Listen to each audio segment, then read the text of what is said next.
whereby many men have been lost, witness all history. Yet without love man were not man.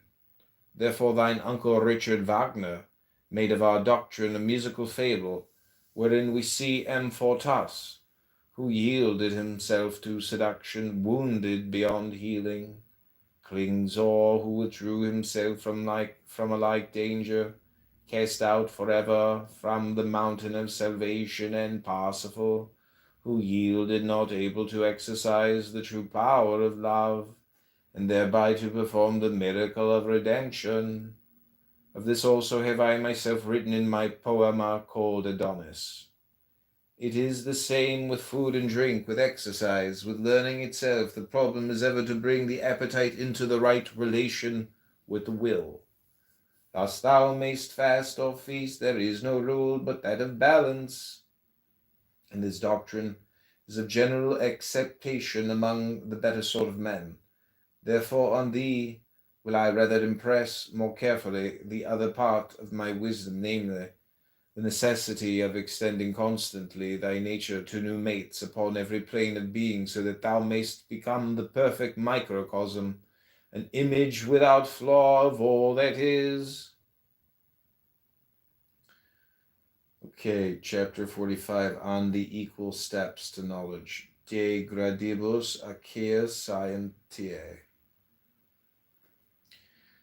I say in sooth, my son, that this extension of thy nature is not in violation thereof, for it is the nature of thy nature to grow continually. Now there is no part of knowledge which is foreign to thee, yet knowledge itself is of no avail unless it be assimilated and coordinated into understanding.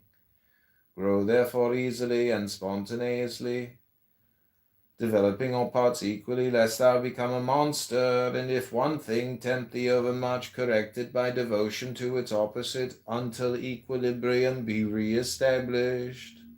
But seek not to grow by sudden determination toward things that be far from thee. Only if such a thing come into thy thought, construct a bridge thereunto, and take firmly the first step upon that bridge. I shall explain this. Dost thou speculate upon the motives of the stars, and on their elements, the size and weight? Then thou must first gain knowledge of things mathematical, of laws, physical and chemical.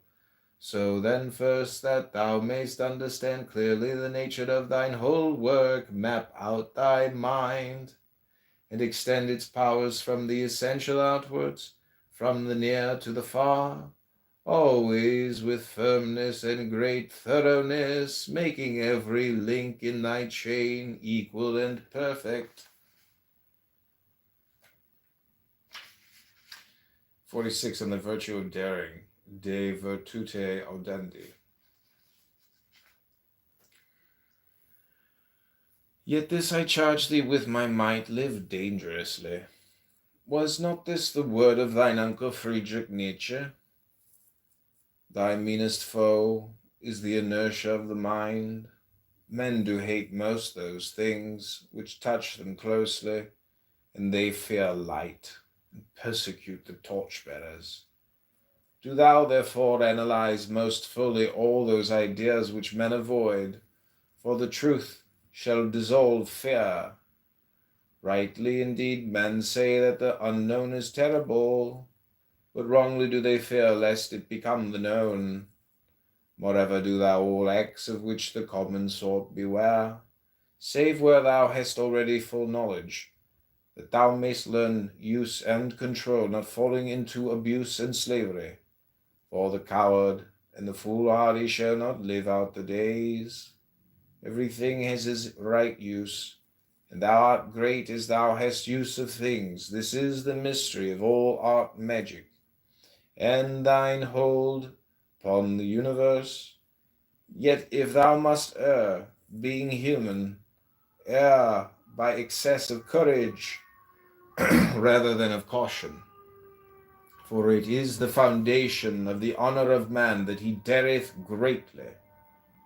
What saith Quintus Horatius Flaccus in the third ode of his first book? Die thou standing,